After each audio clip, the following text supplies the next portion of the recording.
Hello everyone, Akshay Gupta sir from EB classes. CAT 2023 slot 3 का question है। ठीक है। हम सॉल्व करते हैं, समझते हैं बच्चों। यूजुअली लॉगरिथम का क्वेश्चन इजी आता है, ये क्वेश्चन भी आसानी है, सिर्फ मैकेनिकल है। तो एक एक करके स्टेप्स फॉलो करते हैं। तो बच्चों पहला टर्म बोल रहा है कि this this and this AP में पहला टर्म है 1/2। दूसरा टर्म है log 3 2x-9 डिवाइडेड log 3 4। हम इसको सेम बेस 4 में ले जाते हैं, तो this is going to be equal to base 4 2x-9। Right.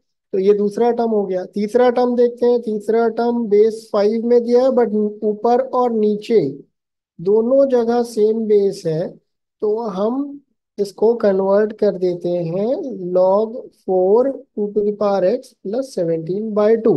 तो हमने पहले और दूसरे टर्म को क्या किया, बेस 4 में कन्वर्ट कर दिया। क्या फॉर्मूला यूज किया है, log AB = log CB/log CA। इसका जस्ट उल्टा।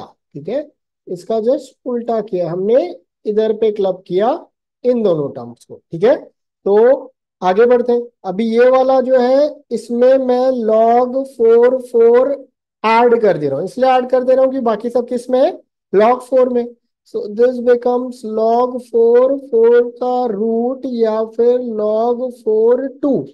तो बच्चों ये तो बहुत ही सारा नंबर हमारे फेवरेबल वैल्यूज में रिड्यूस हो गया। अब देखते हैं बच्चों, log 4 2x-9 minus log 4 2, this is going to be d. This is also going to be equal to log 4 2x-9/2। Common difference निकाला मैंने, कॉमन डिफरेंस इधर से भी आएगा, तो d का वैल्यू क्या आएगा, log 4 2x + 17/2 minus log 4 2x-9। So this becomes log 4 2 power x + 17/2 divided 2 power x - 9। तो बच्चों ये दोनों वैल्यूज आपस में इक्वल होंगी, राइट।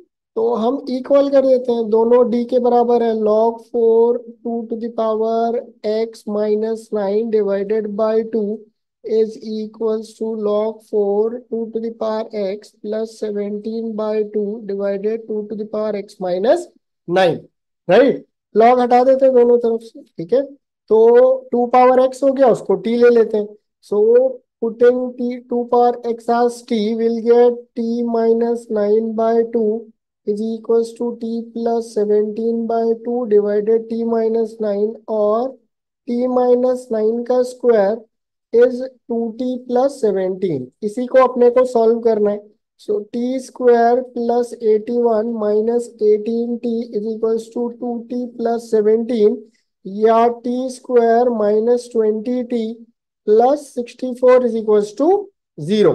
16 और 4 में स्प्लिट होगा मिडिल टर्म, तो t² - 16t - 4t + 64 0, या t-16 - 4t - 16 is equals to 0, t-4t - 16 is equals to 0. So we are going to get two values of t, one as 4 and the other as 16, right? तो अगर अपन देखें तो अपने को 2 to the power x का एक वैल्यू 4 मिला, एक वैल्यू 16 मिला। बच्चों लॉग का क्वेश्चन तब तक के खत्म नहीं होता जब तक के वैल्यू को दोबारा ओरिजिनल इक्वेशन में पुट ना कर दो। ठीक है। तो बच्चों 2 power x को अगर मैं इधर पे 4 पुट करूंगा तो 4 - 9 आ जाएगा, which is going to be a negative value inside log. Negative value log के अंदर कभी भी अलाउ नहीं होती। So we are going to get only one value of 2 power x, which is going to be what? 16। Positive positive, तो 2 to the power x का value कितना होगा, 16 होगा। कॉमन डिफरेंस कितना है बच्चों, देखते हैं। कॉमन डिफरेंस जो हमने निकाला वो ये है। तो d का वैल्यू था हमारा log ऑफ 2 power x - 9/2, या फिर log ऑफ 2 power x की जगह 16 डाल दिए, तो 16 - 9 इज 4 है। ठीक है। 16 - 9 इज व्हाट, 7/2। तो हमको बहुत आराम से ऑप्शन नंबर सी मिल गया। क्या बोल रहा है, कुछ रियल वैल्यूज है ए और बी की, system of equation this and this has infinitely many solutions. तो बच्चों अगर दो इक्वेशन है which are linear like these, तो इनफाइनाइट सोल्यूशन का कंडीशन क्या होता है? a1/a2 is equals to b1/b2 is equals to c1/c2। तो इस केस में भी we have two cases, this is two equations which are like this.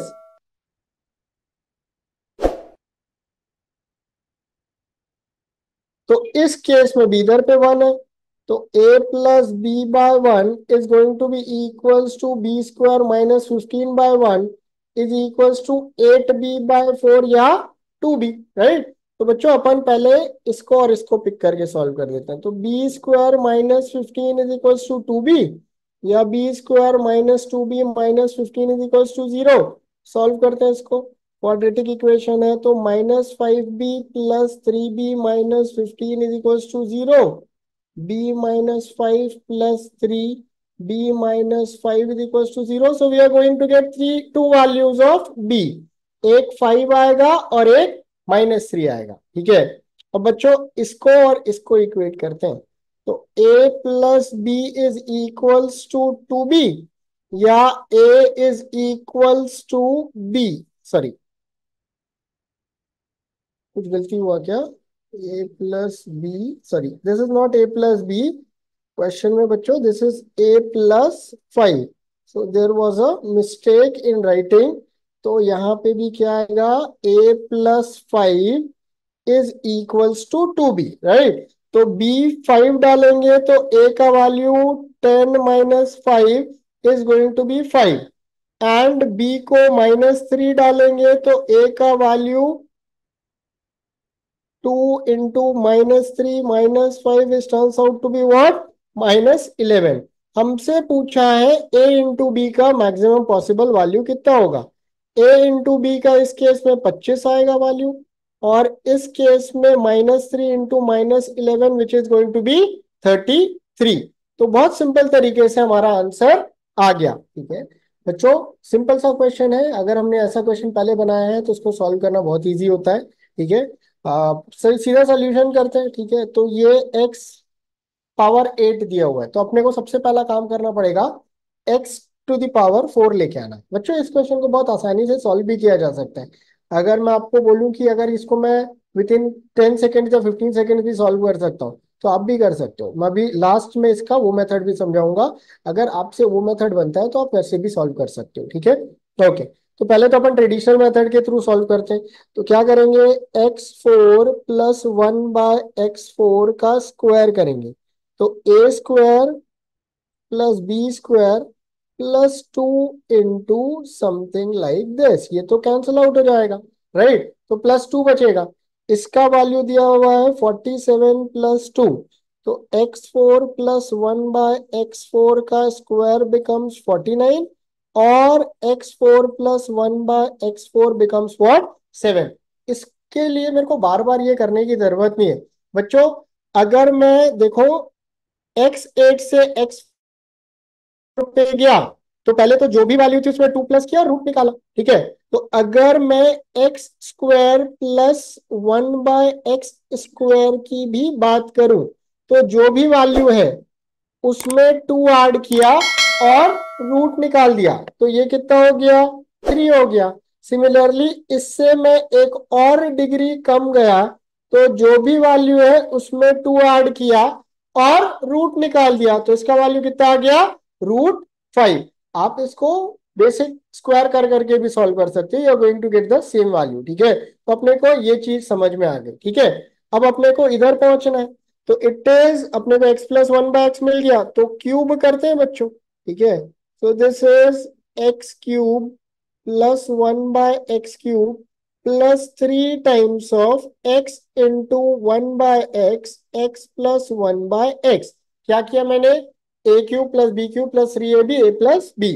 इसका वैल्यू दिया है √5, तो ये कितना हो जाएगा? 5√5। स्क्वायर किया, √5 कट गया, एक √5 बच गया। इसका वैल्यू अपने को फाइंड आउट करना है, क्योंकि अगली बार इसी का क्यूब करेंगे और x पावर 9 मिल जाएगा मेरे को। ये दोनों कट गया, ये हो गया 3√5। इसका मतलब x cube plus 1/x³ is 5√5 minus 3√5 या फिर 2√5। इसको भी हम शॉर्टकट तरीके से कर सकते हैं, बट ठीक है, आप नॉर्मल मेथड से ही समझिए, ठीक है। तो अब ये वाला अपने को टेक्निक मिल, ये वाला वैल्यू मिल गया। अब अपन इस x³ प्लस 1/x³ का क्यूब करते हैं, राइट। तो क्या मिलेगा, x⁴ 9 प्लस 1/x⁴ 9, जो कि फाइंड आउट करना है। 3 times of x³ into 1/x³, x³ plus 1/x³, ये फिर से कट गया। This is a required value, उसको मैं r लिख देता हूँ। इसका वैल्यू कितना हो गया बच्चों, इसका क्यूब किए तो 2√5 का क्यूब, तो 8×5 = 40√5 हो गया। और इसमें से ये 2√5 है, तो 3×2 = 6√5 सब्ट्रैक्ट हो जाएगा। Hence the value turns out to be 34√5, which is option number C. Hopefully बच्चों आपको ये मेथड समझ में आ गया होगा। मैकेनिकल मेथड है, कोई इसमें मैजिक नहीं है, आप सिर्फ सॉल्व करते जाओगे, you are bound to get solution. अगर आपको बेसिक अलजेब्रिक एक्सपेंशन के फॉर्मूले पता है, बाइनोमियल एक्सपेंशन के फॉर्मूले आपको पता है तो। और इसमें तो सिर्फ a+b² और a+b³ ही लगना है, ठीक है। अब अपन समझते हैं इसका शॉर्टकट क्या हो सकता है, ठीक है। तो बच्चों देखो, एक वैल्यू है, उससे बहुत पावर 8 पे गया और ये 47 आया, which is going to be a positive. दोनों में से एक वैल्यू बड़ा है, एक वैल्यू छोटा है, अपन सब मान के चलते हैं x⁴8 1 से बड़ा होगा, ठीक है। तो ये वाला जो पार्ट है ये निग्लिजिबल हो जाएगा, क्योंकि पावर 8 गया हुआ है। तो इसका मतलब x⁴8 is approximately going to be equal to 47।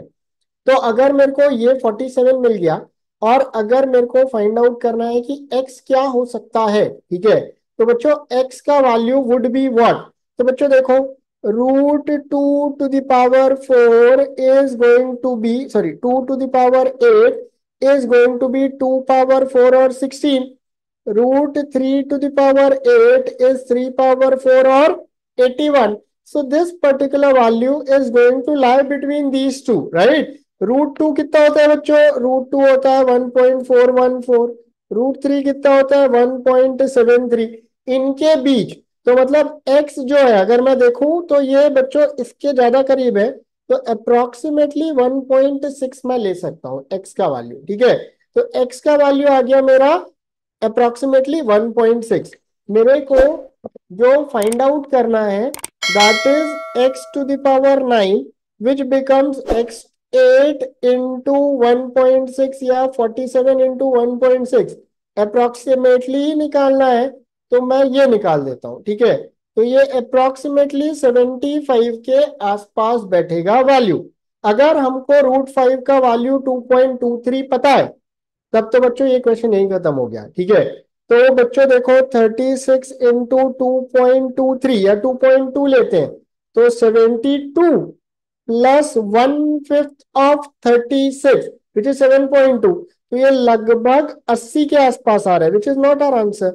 इससे थोड़ा सा कम, इससे थोड़ा सा कम ये वाला वैल्यू दिख रहा है, इसका वैल्यू देखते हैं 34 इंटू 2.2 अप्रोक्सीमेटली। तो 68 प्लस लगभग 1/5 ऑफ 34 विच इज 7। तो हमारा वैल्यू कितना आ गया, 75।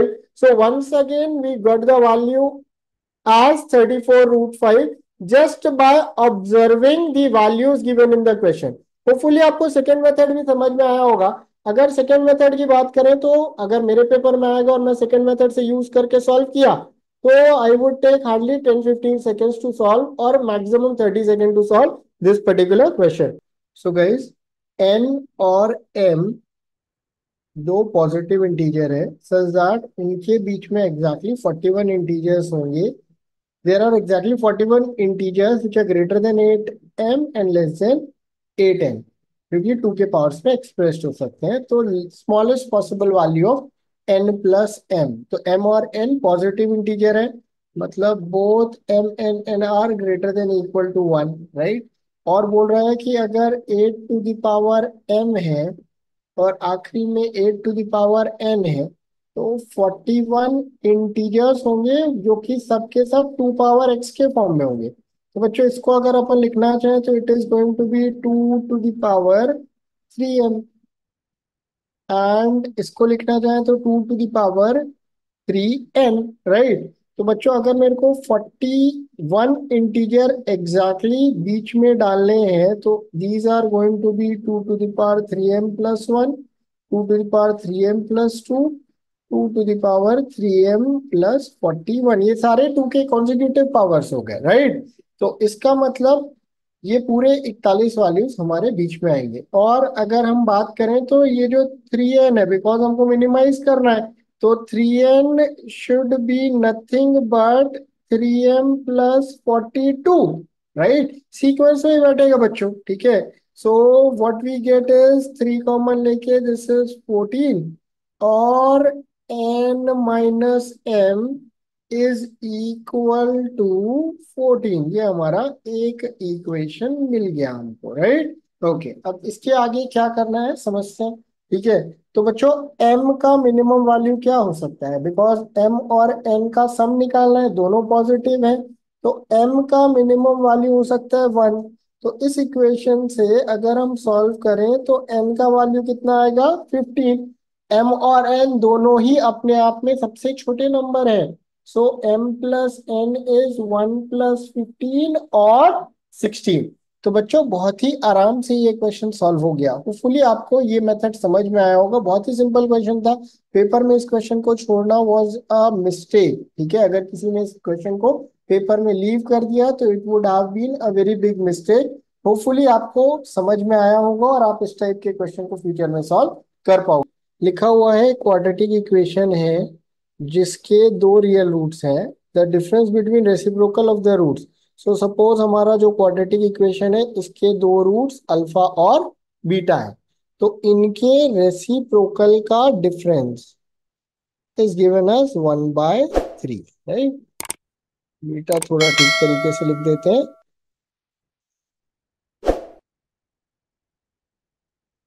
1/3, ठीक है। And the sum of reciprocal of the squares of the root, मतलब रेसिप्रोकल के स्क्वायर्स का सम इज गिवन एज 5/9।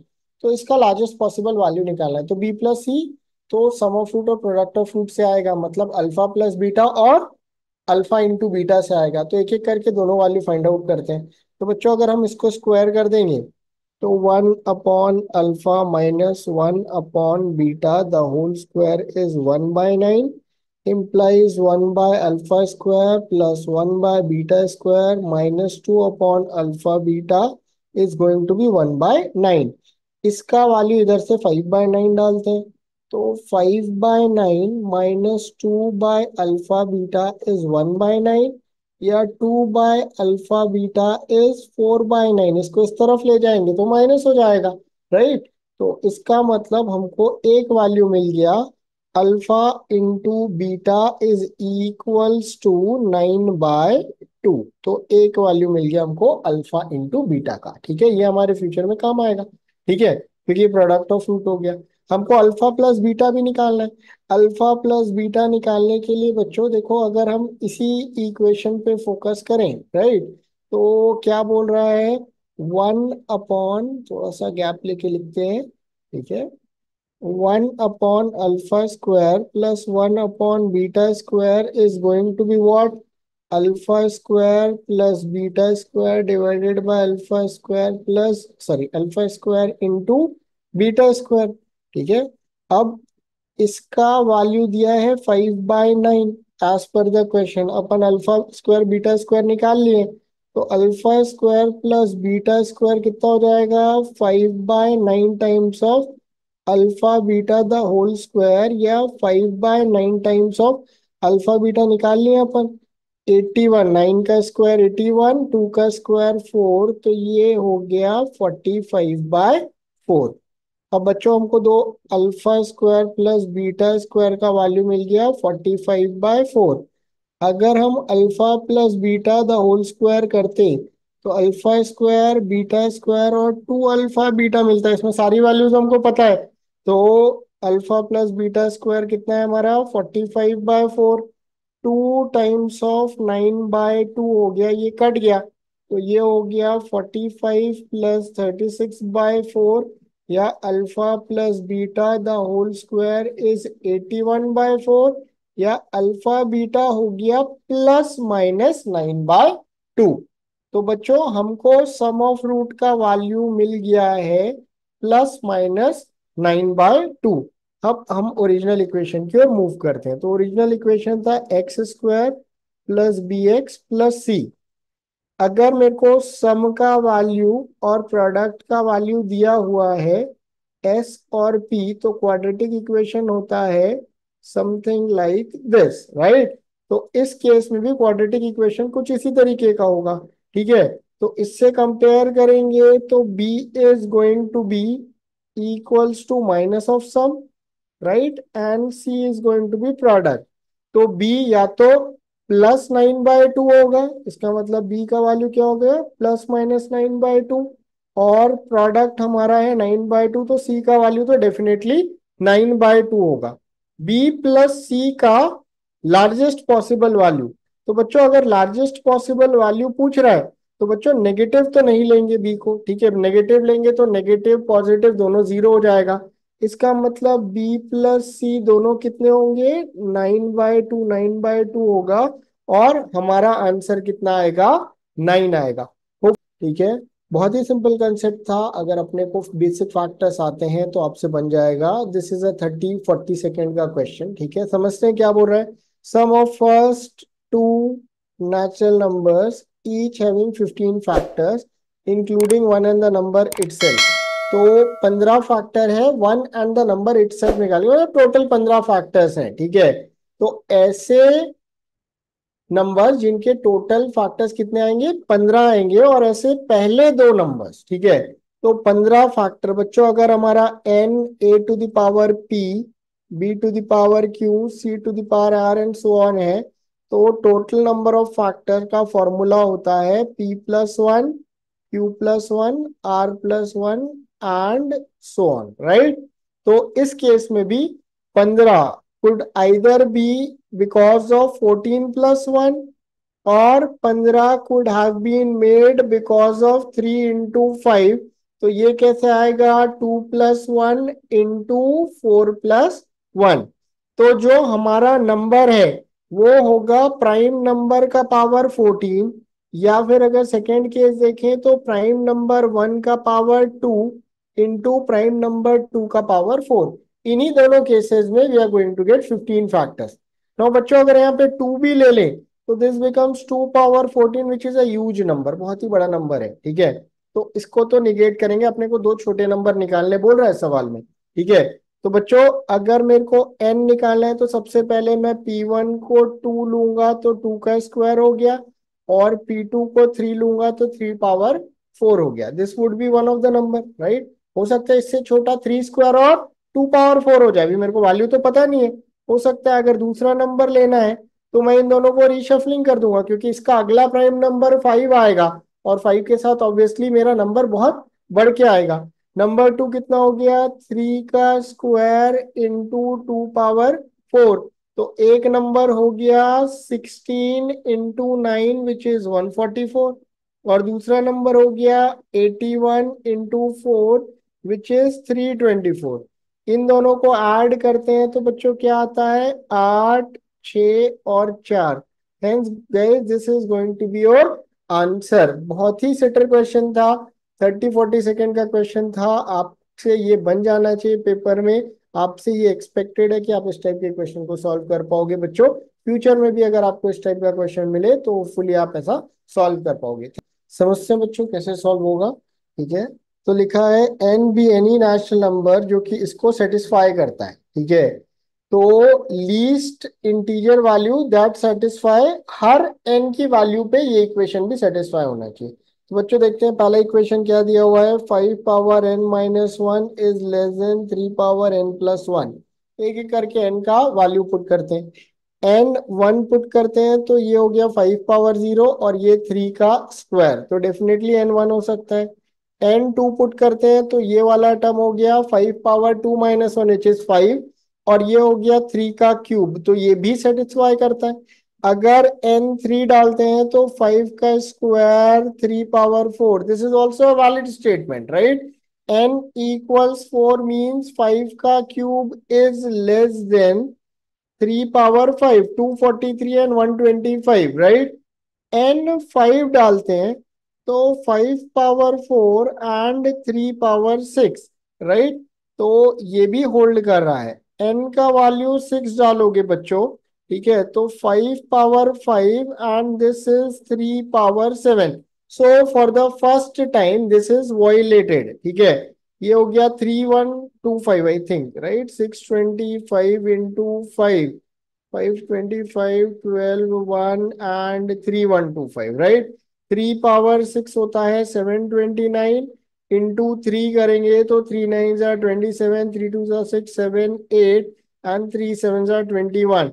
तो हमको जो वैल्यूज n की मिल रही है वो मिल रही है 1 2 3 4 5। This part is wrong, right. तो हमको ये 5 n का वैल्यू मिल रहा है। अब बच्चों सेकेंड इक्वेशन में आते हैं। सेकेंड इक्वेशन क्या बोल रहा है? 3 to the power n plus 1 should be less than 2 to the power n plus m, right. तो अब अगर हम n का वैल्यू 1 डालेंगे तो बच्चों this is 3 square less than 2 power m plus 1, right. तो 9, तो m प्लस 1 मतलब 9 से बड़ा होगा, मतलब m plus 1 should be equal to 4 होगा, तब जाके 16 होगा। तो इधर से m का एक वैल्यू आ गया 3, राइट। या ऐसे इससे बेटर होता कि मैं लिखता m plus 1 should be greater than equal to 4, या m should be greater than equal to 3। आगे की सारी वैल्यूज के लिए ये इक्वेशन वैलिड है। सेकेंड देखते हैं बच्चों, 3 का cube is less than 2 power m plus 2। Similar kind of equation 27 है, तो m प्लस 2 जो है वो 32 होगा, 5 से बड़ा या उसके बराबर होगा। तो फिर से m is greater than equal to 3 आ गया।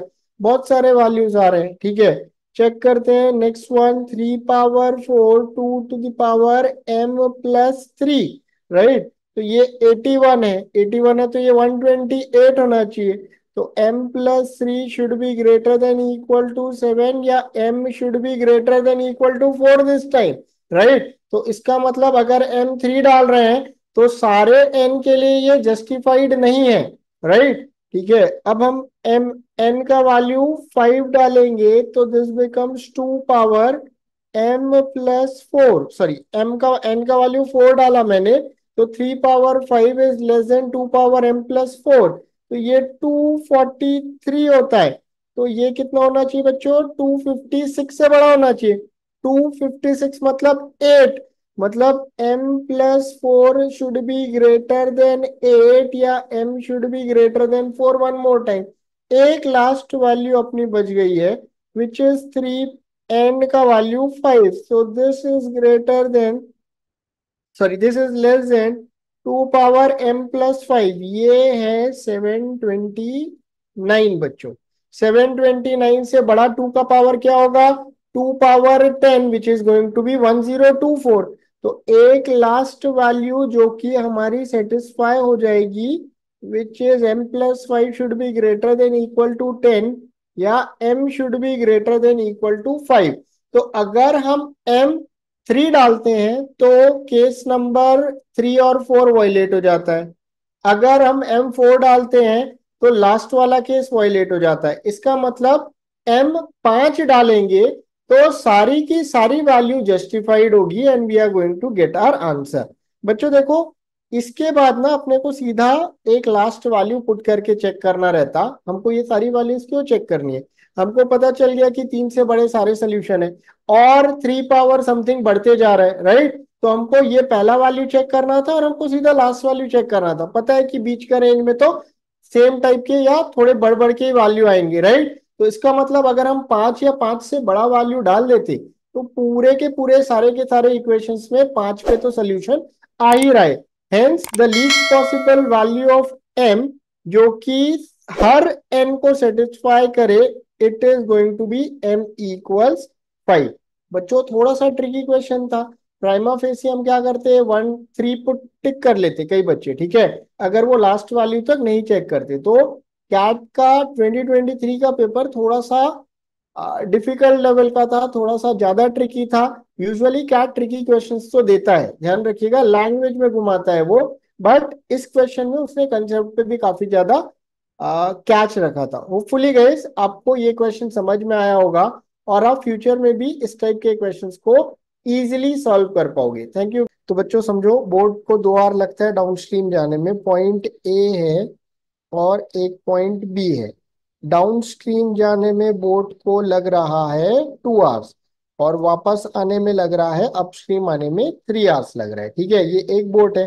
फिर एक और बोट है जो कि बी से उल्टा, ऐसा नहीं लिखते, ए और बी सेम जगह ही रहने देते हैं, ए और बी। तो बच्चों ये क्या कर रहा है, पहले बी से ए आ रहा है और फिर वापस बी जा रहा है। और ये टोटल काम कर रहा है, इस टोटल काम के लिए उसको 6 घंटे लग रहे हैं। तो पहली बार में ये इधर आ रहा है और दूसरी बार में इधर आ रहा है, और इस टोटल काम में इसको 6 आवर्स लग रहा है। ठीक है, दोनों बोट अलग अलग है, एक फास्टर बोट है और एक स्लोअर बोट है। राइट। तो लिखा है स्पीड ऑफ बोट रिवर सब कांस्टेंट है, then the time in hour taken by the slower boat, ये सब कुछ पूछा है। ठीक है, to travel from A to B, मतलब डाउनस्ट्रीम जाने में स्लोअर बोट को कितना टाइम लगेगा। ठीक है, तो सबसे पहले तो ट्रेडिशनल मेथड से सॉल्व करते हैं। Let the distance between A to B be D. ठीक है, फास्टर बोट का स्पीड अपन वी फास्टर ले लेते हैं और स्लोअर बोट का अपन स्पीड वी स्लोअर ले लेते हैं, और स्ट्रीम का स्पीड अपन यू ले लेते हैं और डिस्टेंस डी ले लेते हैं। ठीक है, ये अपने वेरिएबल्स हो गए। तो बच्चों डी डिस्टेंस कवर कर रहा है, down stream V F plus U is going to be 2, और same D against the stream is going to be 3।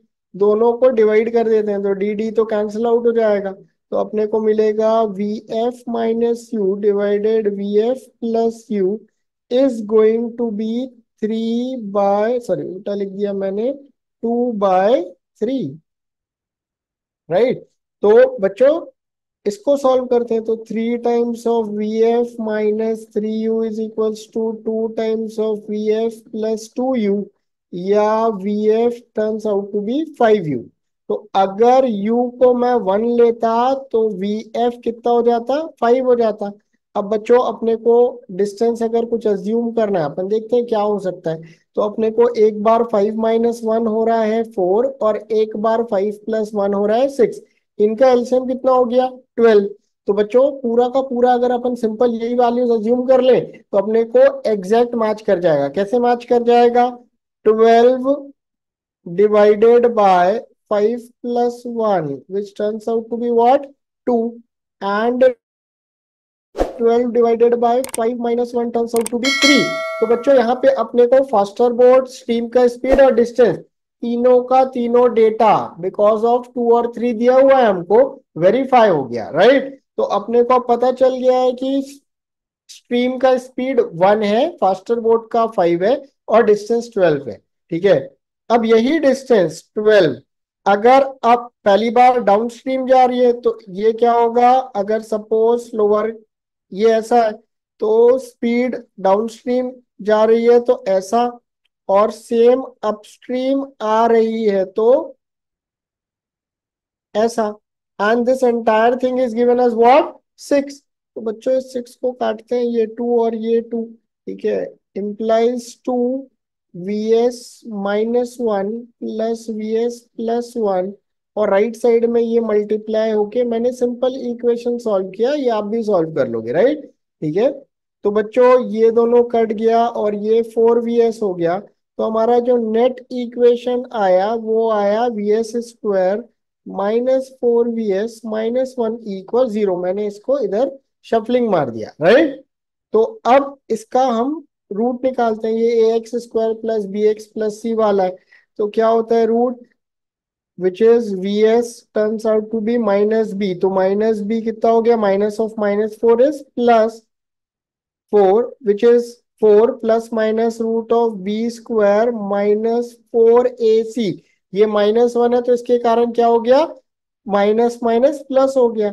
So this becomes 4 ± √20/2। ये इससे कट गया, ये 2√5 होता है तो ये भी कट गया।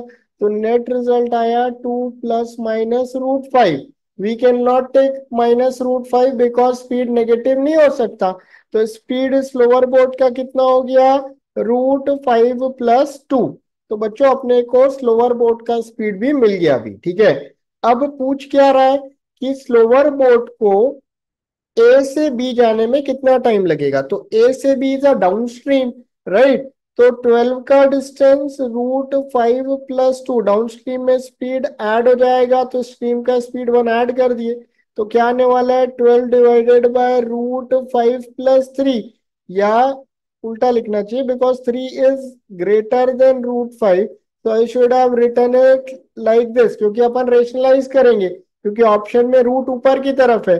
तो इसका मतलब 3 - √5, 3 + √5, न्यूमरेटर डिनोमिनेटर में मल्टीप्लाई करना है। तो ये हो गया 12, ये हो गया 9, 3 का स्क्वायर -√5 का square, 9 - 5 is equal to what, 4। और ये हो गया something like this. So this becomes 3, 3 - √5. Hence we have our answer as option number D लिखा है। Population of a town in 2020 was this much. Population y% decrease होता है, तो y% decrease हो रहा है 2021 में, एंड x% इंक्रीज होता है जिसमें, जहां x और y दो नेचुरल नंबर है। if the population of 2022 is greater than population in 2020 and difference in x and y is 10, तो इसका मतलब x जो है या तो y + 10 होगा, या x जो है वो y - 10 होगा। बट बच्चों बिकॉज ये ज्यादा हो रहा है, मतलब इधर से इधर जब आ रहा है, तो राइज जो है वो ज्यादा होगा, तभी जाके इस वैल्यू को एक्सीड कर पाएगा। तो इसका मतलब ये कितना होना चाहिए, इंक्रीज y + 10% का होना चाहिए, ठीक है। अभी हम नंबर्स के थ्रू देखेंगे तो हमको और क्लैरिटी आ जाएगी। तो बच्चों ये 1 लाख दिया है, इसको हम बड़े आराम से हम आसान नंबर एज्यूम करते हैं 100, राइट। अब क्या लिखा है कि लोवेस्ट पॉसिबल पॉपुलेशन 2021 का क्या होना चाहिए। तो बच्चों हमारे पास 4 ऑप्शन दिए, सबसे आसान तरीका है इसको ऑप्शन से निकाल दो, ठीक है। तो सबसे छोटा पॉपुलेशन क्या हो सकता था इसके हिसाब से, 72। तो यहाँ पे डिप हो रहा है -28% का, और यहाँ पे इंक्रीज होना है। अगर मैं इसको 18% का लेता, तो कुछ भी कर लूं वो 2022 का डेटा 100 से ऊपर एक्सीड नहीं कर सकता था। तो इसका मतलब यहाँ पे राइज कितना देना पड़ेगा, 38% का। अभी देखते हैं बच्चों, 72 का 38% मतलब कितना राइज हो रहा है। तो 8 2 जा 16, 56, 57, एंड 3 2 जा 6, 21, तो 6 3 7, 27.36। 72 + 27.36 टर्न्स आउट टू बी 99.36। तो बच्चों ये 99.36 हो गया, ये 100 से ज्यादा नहीं हो पाया। अब बच्चों क्वेश्चन तो यही खत्म हो गया है, क्योंकि हमको हल्का सा भी चेंज करेंगे तो आंसर मैच कर जाएगा, ठीक है। तो 73 ऑब्वियसली आंसर होना चाहिए, but still I would like, मैं आपको समझाने के लिए इसको वेरीफाई कर देता हूँ। तो बच्चों 100 से 73 हो गया, तो डिक्लाइन कितना हुआ, 27% का। इंक्रीज कितना होगा, 37% का। देखते हैं बच्चों 73 का 37% कितना आता है। तो 21 2 49 51 9 and 7 3s are 21, so this is 101 and this is 27.01। 73 + 27.01 is 100.01। सो हमारा वैल्यू जो है वो 100 से एक्सीड कर गया, और हमारा आंसर ऑप्शन 3 है। होपफुली बच्चों आपको ये मेथड समझ में आया होगा, और फ्यूचर में भी आप क्वेश्चन को एनालाइज कर पाओ बहुत क्विकली कि मेरे को ऑप्शन के थ्रू सॉल्व करना चाहिए। That would be a better method to solve such question. आप पेपर में अगर इस चीज को एनालाइज कर लोगे, तो आपके सक्सेस का चांस इंक्रीज हो जाए। यूजुअली कैट में टाइम वर्क का क्वेश्चन इजी आता है, but this was one of the year जहाँ पे अधिक सारे स्लॉट्स में टाइम एंड वर्क का थोड़ा सा डिफिकल्ट टाइप का क्वेश्चन आ गया। ये भी एक डिफिकल्ट क्वेश्चन कहलाएगा, बट अगर हम थोड़ा सा लॉजिक लगाएंगे तो ये क्वेश्चन सॉल्व हो जाएगा। अब क्वेश्चन क्या बोल रहा है ये समझते हैं। तीन लोग हैं, राहुल, रक्षिता एंड गुरमीत। राहुल, रक्षिता and Gurmeet together they would have taken 7 more than 7 days। साथ में ये लोग 7+ डेज ले रहे हैं। इट कुड बी 7.01, 7.02 और सो ऑन, राइट। कुछ भी हो सकता है, अपने को पता नहीं। On the other hand Rahul and Gurmeet, Rahul and Gurmeet together takes less than 15, तो 15 माइनस समथिंग डेज, तो 14.99 या कुछ भी हो सकता है, अपने को ये भी नहीं दिया, एग्जैक्ट वैल्यू तो दिया ही नहीं है। ठीक है, अब क्या बोल रहा है, they all work together for 6 days followed by Rakshita who worked alone for 3 more days। तो तीनों ने साथ में 6 दिन काम किया, उसके बाद रक्षिता ने 3 और दिन काम किया। ठीक है, और पूरा काम खत्म हो गया।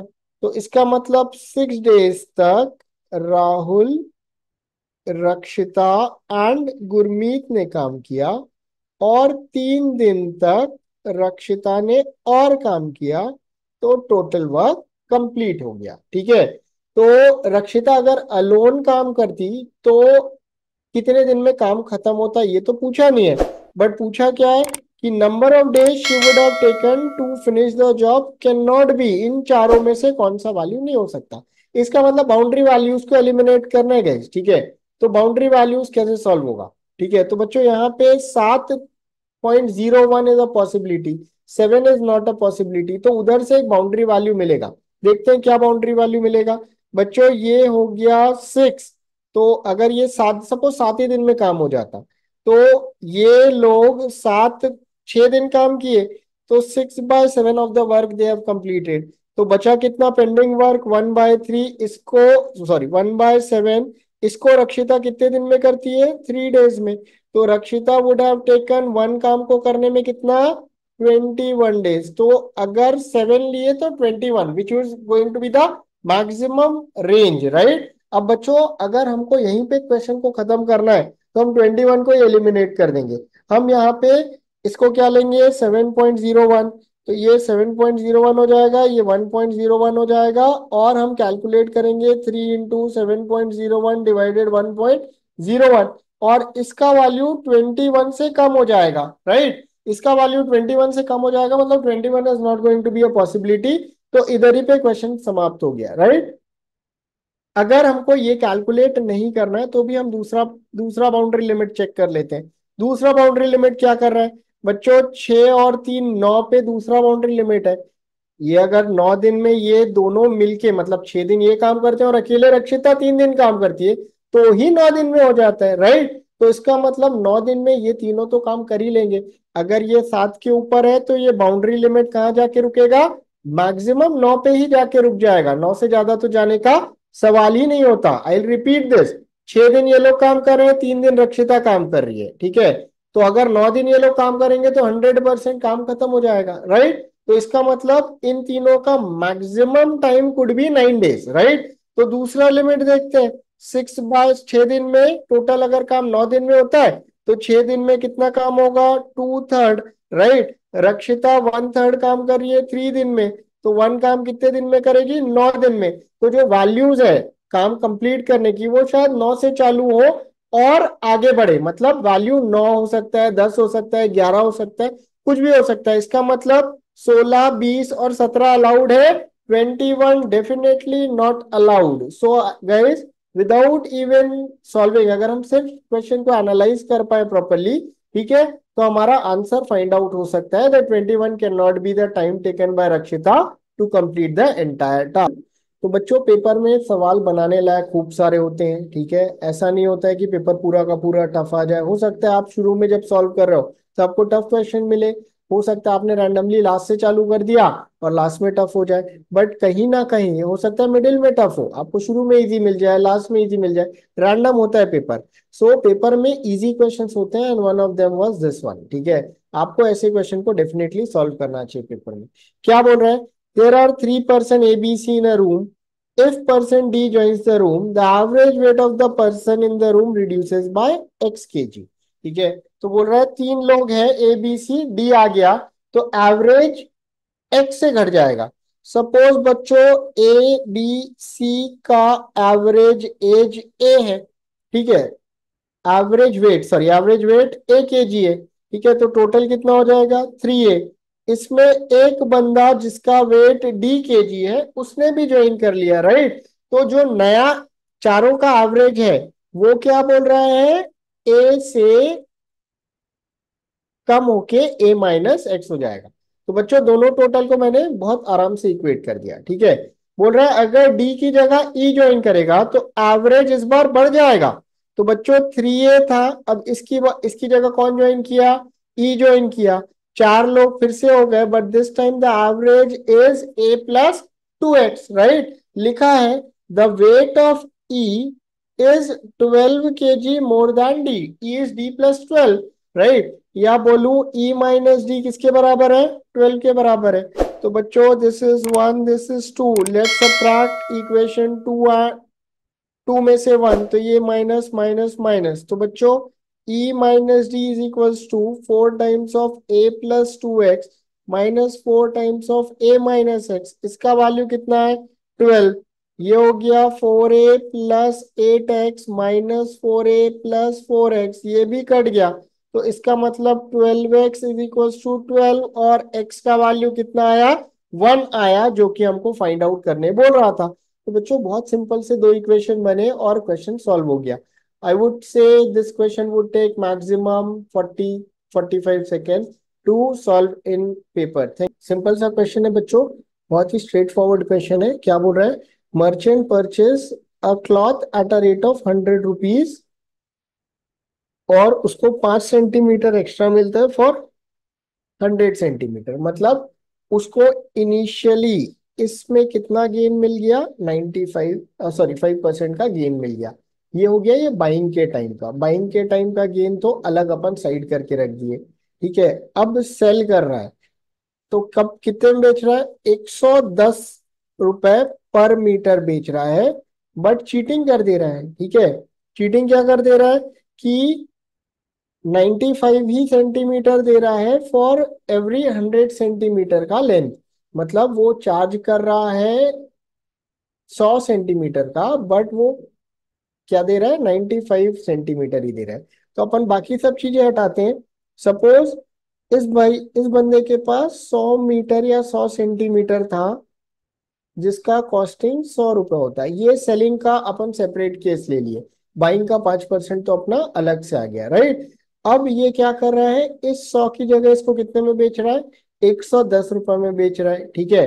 तो 110 रुपए में तो इसको बेचा, बट फाइनली क्या बोल रहा है कि इसमें 5% डिस्काउंट दे दूंगा, तो 5% मतलब 5.5 डिस्काउंट देके कितने रुपए में बेच रहा है, 104.5 rupees is the final selling price, right. ये फाइनल सेलिंग प्राइस है अगर अपन बात करें, बट अभी भी ये चीटिंग कर रहा है, अभी भी इसका मन नहीं भरा है, ठीक है। सो यहाँ पे ये मेजरिंग के टाइम पे 95 सेंटीमीटर ही दे रहा है, तो इफेक्टिवली इसको कॉस्टिंग कितने का पड़ रहा है 95 रुपीज का, सेल कितने में कर रहा है 104.5 रुपीज में। तो ये जो सेलिंग वाला केस है इसमें देखें तो बच्चों this is selling price, this is cost price, तो इफेक्टिवली 9.5 रुपीज का प्रॉफिट हो रहा है over cost price of 95।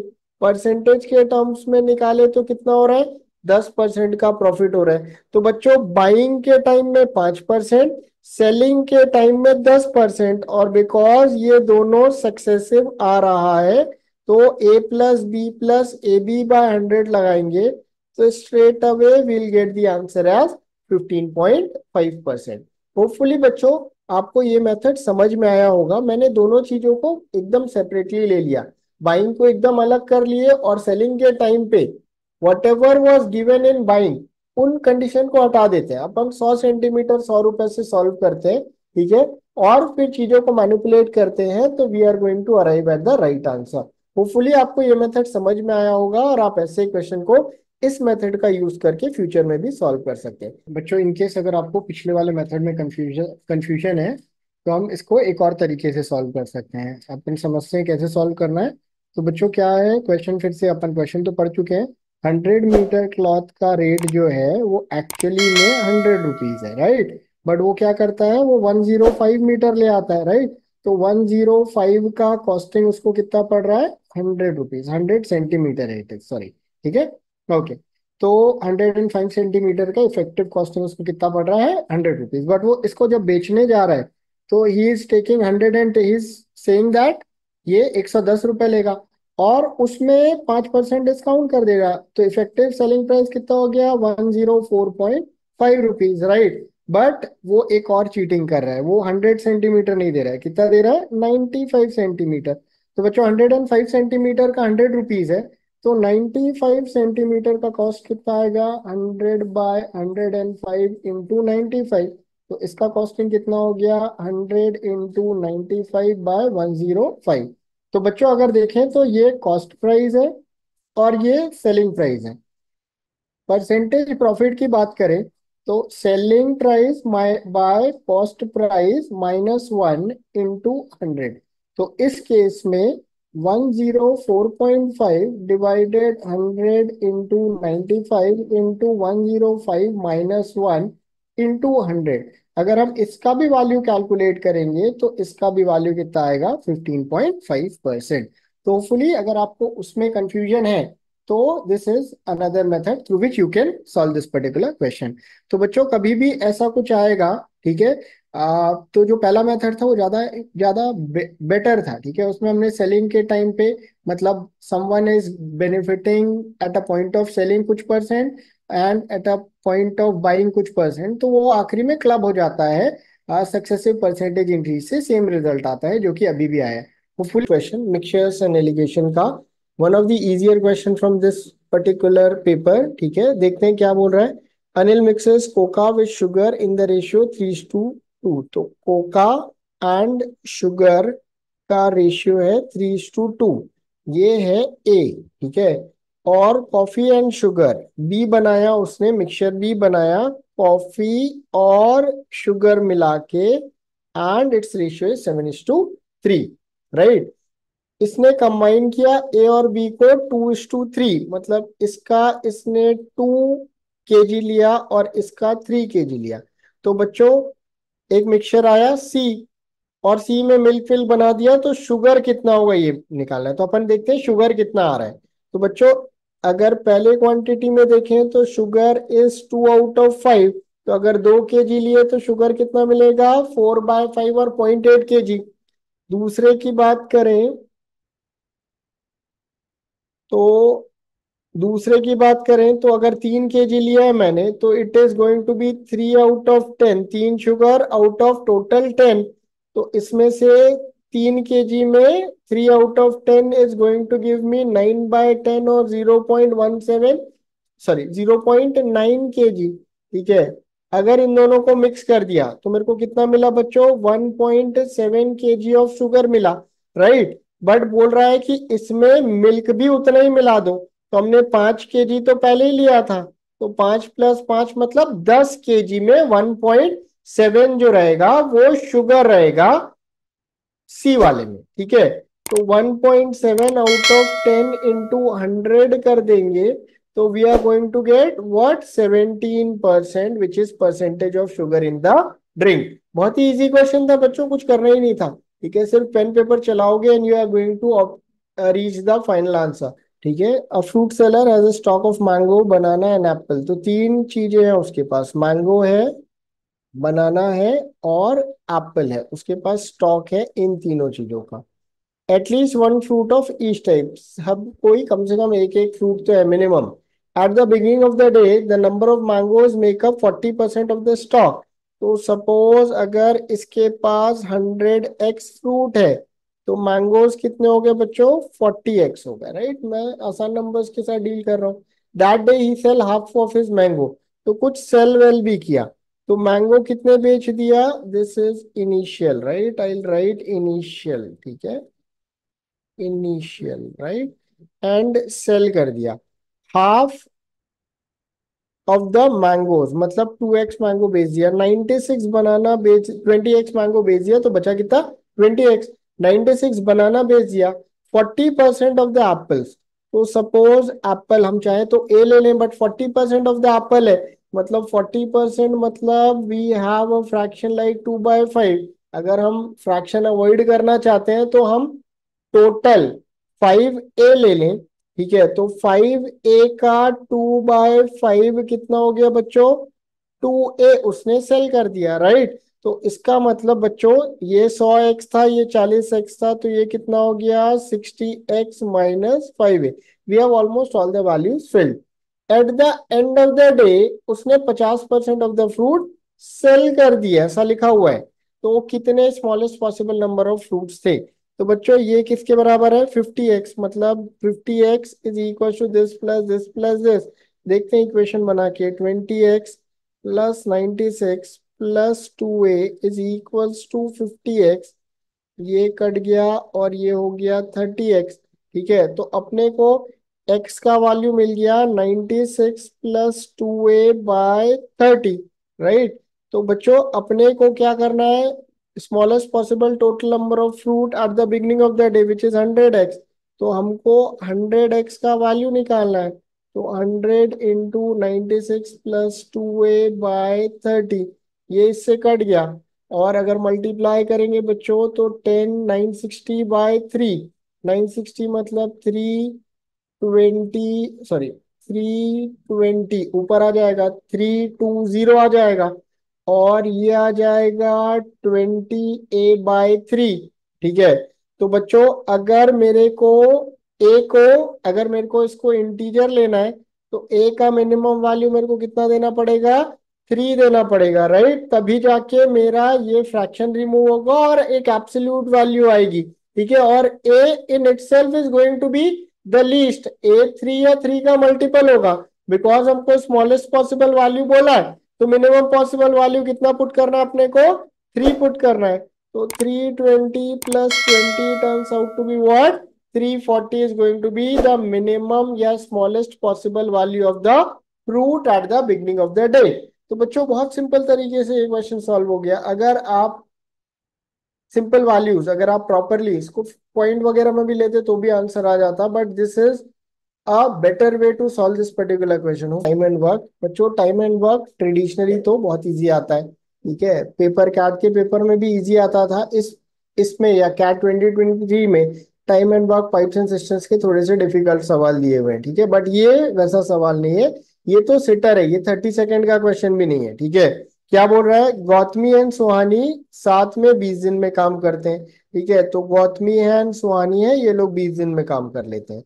Gautami does 60% end of his usual work and, तो सुहानी को 150% करना पड़ेगा। मतलब नॉर्मली अगर गौतमी जी काम करती है तो आज की डेट में 0.6 जी काम किए, तो डेफिसिट कितना है बच्चों? 0.4 जी।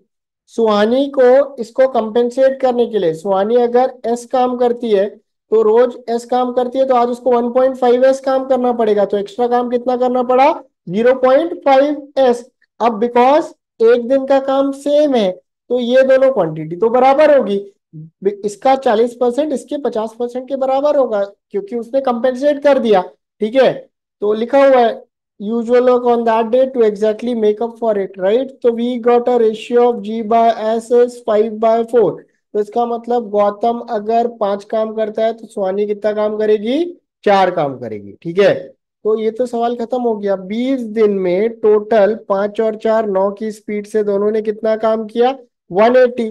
तो number of days required by the faster guy which is going to be Gautam. तो 180 को 5 की स्पीड से कितने दिन में खत्म कर लेगा बच्चों? 36 डेज में ये पूरा काम फिनिश हो जाएगा। होपफुली गाइस आपको ये तो समझ में आ ही गया होगा, और पेपर में अपने को इस क्वेश्चन को तो बनाना ही था। वन ऑफ द क्वेश्चन जिसको कि छोड़ना would be a crime. I would से one of the easiest question in this particular chapter. 30 second 40 second के अंदर ये सॉल्व करना चाहिए था। चलो समझते हैं कैसे सॉल्व होगा। Number of coins collected per week का कलेक्शन दिया हुआ है ए और बी के द्वारा in the ratio of 3:4। If total number of coin collected by A in 5 weeks, A ने 5 वीक में जो कॉइन कलेक्ट किए वो किए 7 के मल्टीपल में।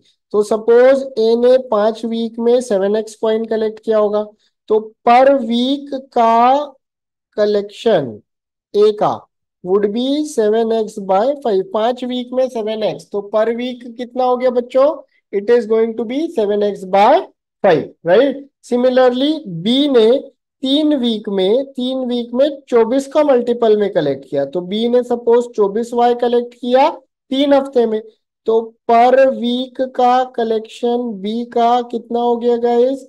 24y/3 और नथिंग बट 8y। अभी इनका रेशियो दिया है 3:4। तो पहले बच्चों 7x/5 को अपन डिवाइड करेंगे 8y से, और this is going to get equated to 3/4। तो ये 4 2 8 हो गया। हमको x/y का कुछ रेशियो मिल गया 30:7, हमको ये रेशियो मिल गया। अब सवाल आगे पढ़ते हैं। Minimum possible number of coins collected by A in 1 week. A का मिनिमम हर वीक का कलेक्शन, तो it is going to be 7x/5। अब बच्चों x जो है वो 30K है और y जो है वो 70K है। अगर मेरे को ए का कलेक्शन मिनिमाइज करना है या मिनिमम पॉसिबल करना है, तो इसका मतलब एक्स को क्या पुट करेंगे अपन? 30, जो के रहेगा उसको 1 पुट कर देंगे। तो इसका मतलब ए का पर वीक का कलेक्शन जो है वो कितना हो जाएगा? 42 हो जाएगा। And this value is going to be minimum in itself, right. Hopefully बच्चों आपको ये क्वेश्चन समझ में आया होगा। I would say this is one of the easier question compared to the other one. अगर अपने को बेसिक मैक्सिमा मिनिमा करना आता है तो हमसे ये सवाल बन जाएगा। इसमें कंसेप्ट भी सीखने को मिलेगा अगर आपको ये कंसेप्ट नहीं आता है। तो देखते हैं क्या बोल रहा है। A rectangle with largest possible area is drawn in a semi circle. तो एक सेमी सर्कल मैंने ड्रॉ कर दिया, ठीक है। और इसके अंदर बोल रहा है लार्जेस्ट पॉसिबल एरिया का एक रेक्टेंगल ड्रॉ किया हुआ है। सपोज इस टाइप का एक रेक्टेंगल है, assume this to be a rectangle. इसका रेडियस कितना दिया हुआ है? ये सेंटर हो गया, तो इसका रेडियस दिया हुआ है 2। Then the ratio of length of the largest to the smallest side. Suppose the largest side is A and the smaller side is B. तो बच्चों because of symmetry ये कितना होगा? A/2, और ये भी कितना होगा? A/2। तो क्या बोल रहा है कि एरिया रेक्टेंगल का लार्जेस्ट है, लिखा है rectangle of the largest possible area. तो एरिया किसके बराबर होता है? A/B, रेक्टेंगल का area length into breadth, right. अभी अपने को एक इक्वेशन पाइथागोरस से भी नजर तो आ ही रहा है। क्या आ रहा है? B² plus A²/4 is equals to 4, या फिर 4B² plus A² is equals to 4 4 16, या A² का वैल्यू मिल जाएगा मेरे को 16 माइनस 4B², राइट। या राइट चलेगा, ठीक है। तो बच्चों एरिया का वैल्यू कितना हो गया? A/B, या B √16 - 4B²। होपफुली आपको ये वैल्यू समझ में आई होगी, ठीक है। तो अगर अपन बात करें तो बच्चों यहाँ पे अपन एरिया को लिखेंगे 1/2 × 2B √16 - 4B²। मैं ऐसा क्यों कर रहा हूँ इसका आपको लॉजिक समझ में आएगा अभी। तो एरिया क्या हो जाएगा? 1/2, मैं रूट के अंदर ले जा रहा हूं तो प्रोडक्ट मिल जाएगा मेरे को 4B² into 16 - 4B², right. I hope आपको ये चीज समझ में आई होगी। Let me right this clearly, ठीक है। इस 2B को मैं रूट के अंदर ले जा रहा हूं तो 2B का स्क्वायर करना पड़ेगा, और ये हो जाएगा ऑलरेडी रूट के अंदर ये। तो this is going to be 16 - 4B²। ये दोनों चीजें मिल गई, ठीक है। या एरिया किसके बराबर है? Half of root of 4B² into 16 - 4B², right. तो बच्चों हमको इस प्रोडक्ट का लार्जेस्ट पॉसिबल वैल्यू चाहिए। लार्जेस्ट पॉसिबल वैल्यू या मैक्सिमम मिनिमा कब आता है? जब वैल्यूज इक्वल होते हैं। और ये कब केस होता है एक बार समझ लेते हैं बच्चों, ठीक है। कभी भी दो चीजों का सम कांस्टेंट होता है, सपोज A+B 10 है, तो इनके प्रोडक्ट का मैक्सिमा कब आएगा? ठीक है। तो बच्चों ये 1 होता तो ये 9 होता, तो प्रोडक्ट कितना हो गया? 9। ये 2 होता तो ये 8 होता, तो प्रोडक्ट कितना हो गया? 16। 3 होता तो ये 7 होता, तो कितना हो गया? 21। 4 होता तो 6, मैंने सिर्फ इंटीजर वैल्यूज अज्यूम किए, तो ये कितना होता? 24। मैक्सिमम कब होता? जब दोनों के दोनों बराबर होते। तो बच्चों अगर हम इस पर्टिकुलर क्वेश्चन में फोकस करें तो 4b² plus 16 - 4b² is equals to 16। Let this be A and this be B. तो ये किसके बराबर है? एक कांस्टेंट के बराबर है। तो इसका मतलब मैक्सिमम मिनिमम तब होगा जब ये दोनों वैल्यूज बराबर होगी। इसका मतलब 4b² has to be equal to this, या 8b² इज इक्वल्स टू 16, या b² का वैल्यू कितना हो गया? 2। तो b का वैल्यू तो आ गया हमारा √2। ठीक है, अभी अगर अपन इधर पुट करेंगे तो a² is equals to 16 - 4 into b² which is 2। तो ये 16 - 8 becomes 8।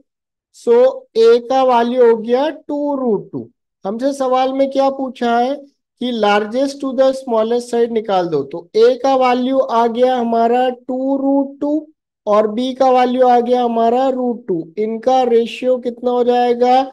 2:1। Hence option 4 is going to be the right answer. बच्चों होपफुली आपको ये मेथड समझ में आया होगा और आप फ्यूचर में भी इस मेथड का यूज करके बहुत सारे क्वेश्चन को सॉल्व कर पाओगे।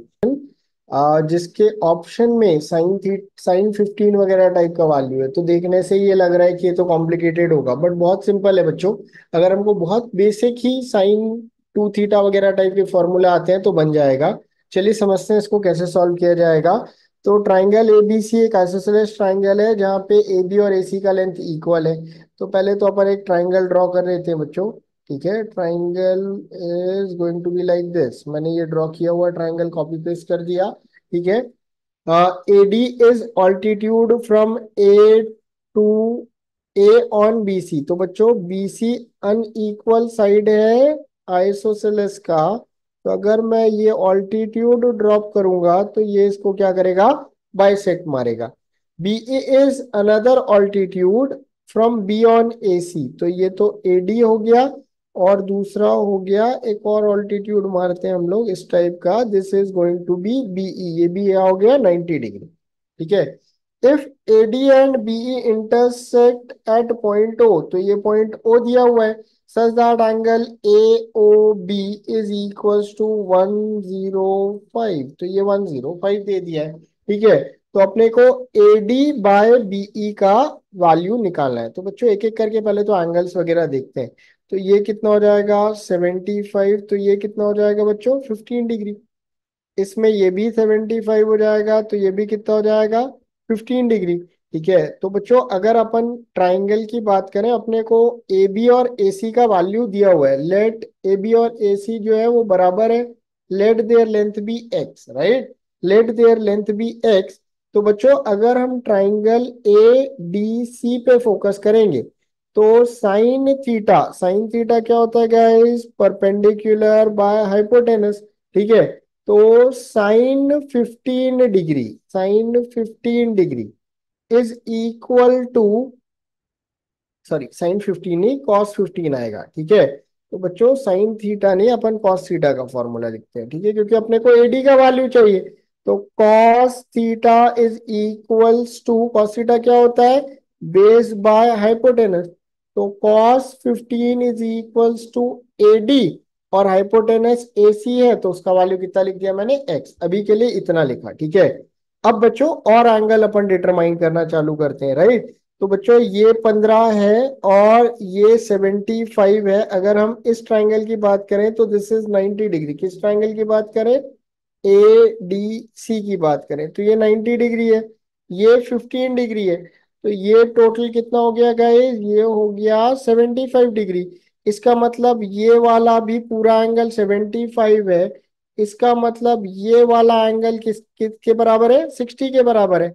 ये 105 है, ये 60 है, तो ये एंगल भी कितना हो गया? 15 डिग्री हो गया बच्चों। ठीक है, अब हम फोकस करेंगे ट्राइंगल ABD पे। तो ABD पे फोकस करेंगे, उससे अपने को BE मिलेगा क्या? नहीं मिलेगा। हमको AEB पे फोकस करना है बच्चों। ठीक है, ABE पे फोकस करना है, राइट? तो ABE पे फोकस किए मतलब उस केस में हमको BE का लेंथ मिल रहा है। ठीक है, और उस केस में साइन थीटा का वैल्यू लग रहा है। ठीक है, तो उस केस में बट ये पूरा एंगल यूज होगा, तो उस केस में sine 30 degree is equals to BE जो कि हमको चाहिए, डिवाइडेड बाय ए बी जिसका वैल्यू कितना है, एक्स है।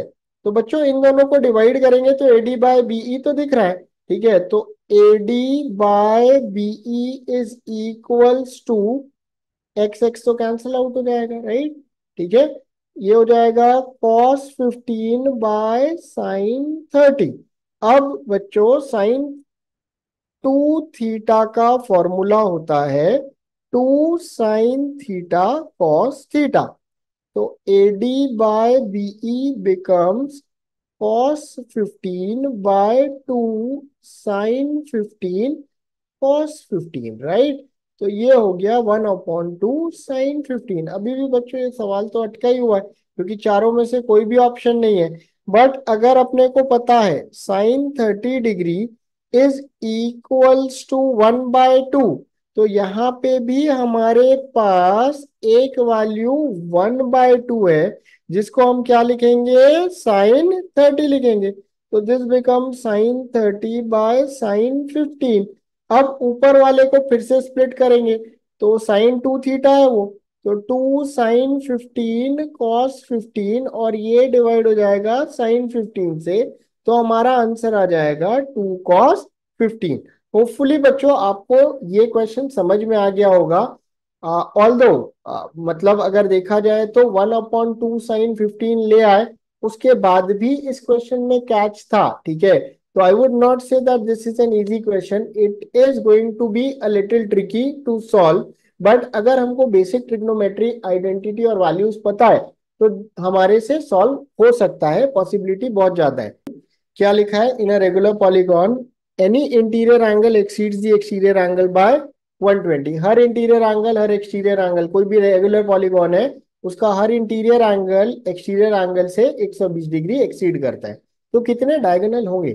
तो one of the easiest question in this particular paper, इस पेपर का बहुत ही आसान क्वेश्चन है, हमको पता रहना चाहिए। Suppose N sided regular polygon होता है तो फॉर्मूला क्या होता है, sum of interior angle is equals to n minus 2 into 180 degree.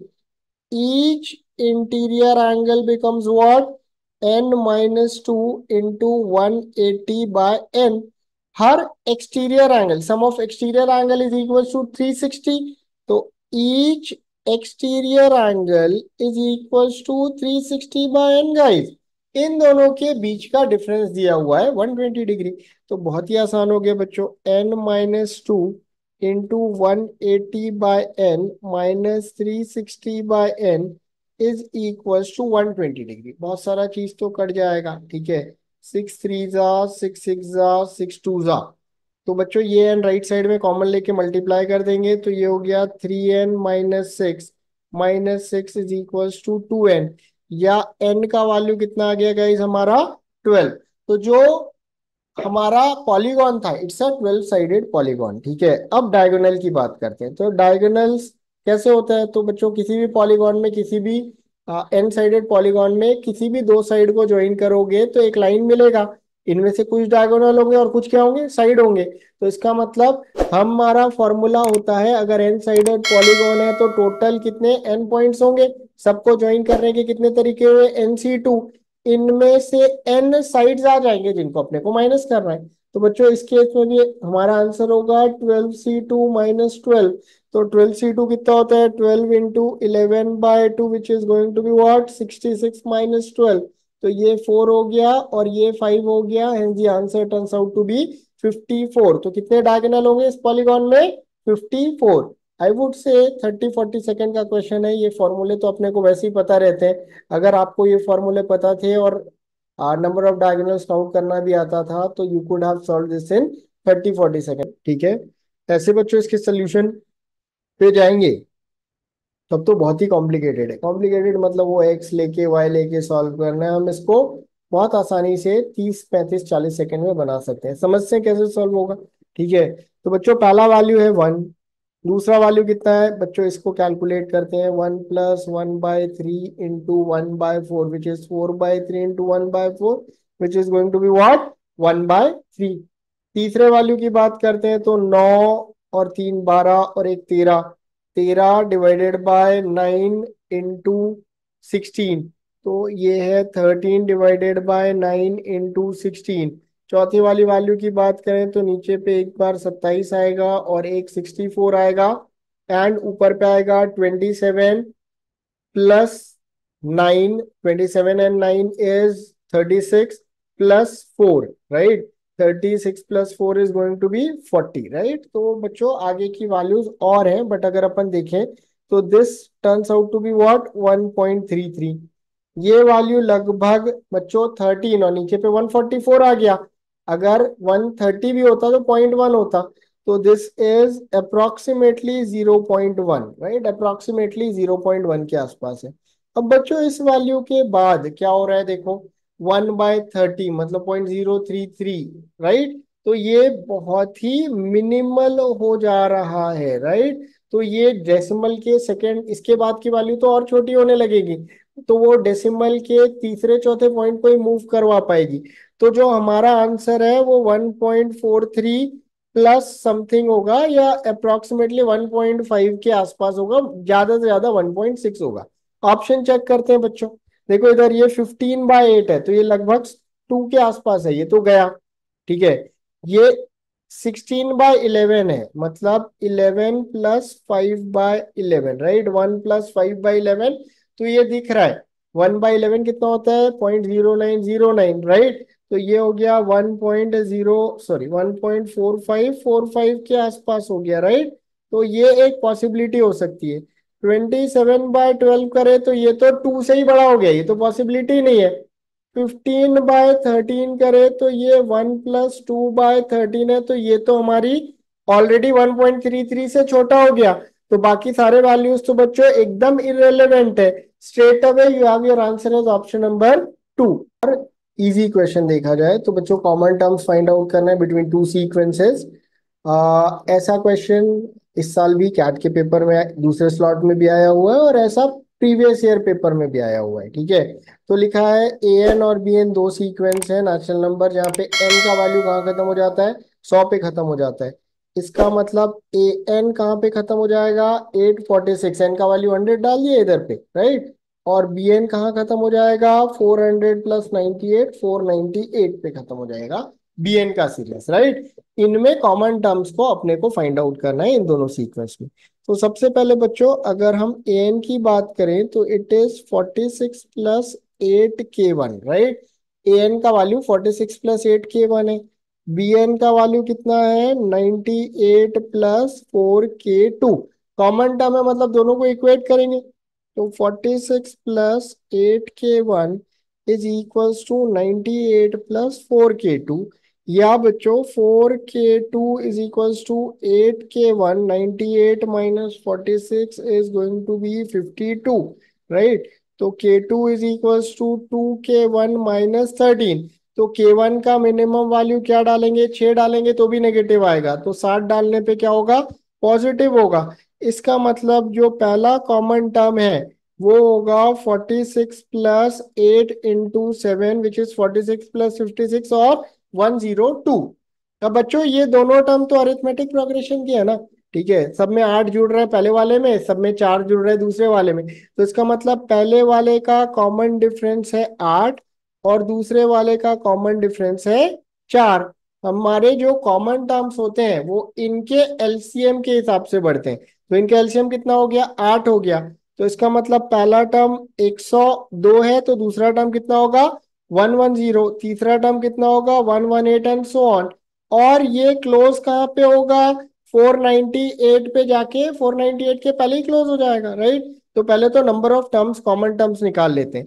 तो nth term of an AP is what, a plus n-1 into d, and this particular thing is less than what, 498।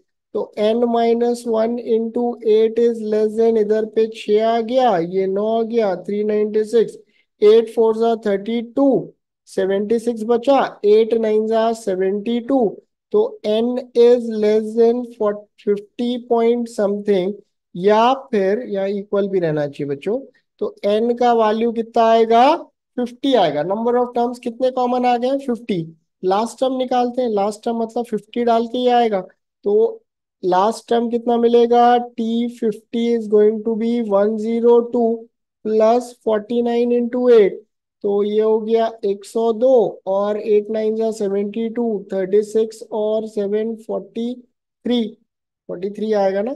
8 9 जा 72, 7 8 4 जा 32। Sorry guys, this is a calculation error.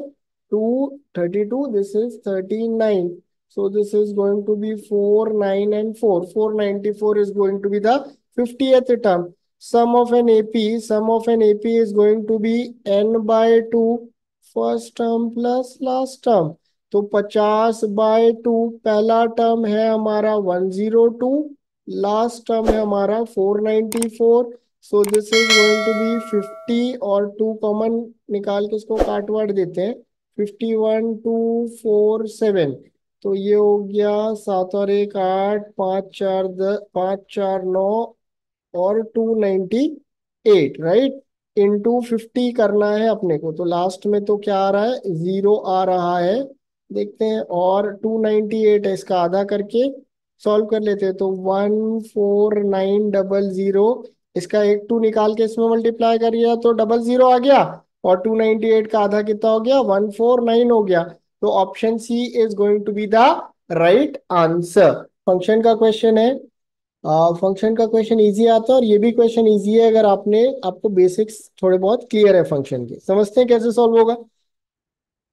एक function दिया x Y का, जिसका value 19x के बराबर है for all real number of values of x and y. X y कुछ भी हो सकता है, x y could be p q 4 5 whatever it is, right. The value of x for which this is equal to 27। अपने को एक ऐसा value x का निकालना है जहां पे ये 27 के बराबर हो जाए। तो बच्चों कंफ्यूजन अवॉइड करने, यहाँ पे भी एक्स दिया, यहाँ पे भी एक्स दिया, अपन इसको के लिख लेते हैं, ठीक है। तो इसका मतलब ये इक्वेशन हो गया एफ के 2k should be equals to 27, right. तो के हमने एक नया वेरिएबल इंट्रोड्यूस कर दिया जस्ट टू अवॉइड कंफ्यूजन, क्योंकि ये वाला एक्स और ये वाला एक्स अलग अलग अपन लेने वाले हैं, ठीक है। तो बच्चों अब अपने को एक्स फाइंड आउट करना था, मतलब अपने को के फाइंड आउट करना है अब इस केस में, ठीक है। तो क्या बोल रहा है? 3x प्लस 2y किसके बराबर होगा? के बराबर होगा। और 2x माइनस 5y किसके बराबर होगा बच्चों?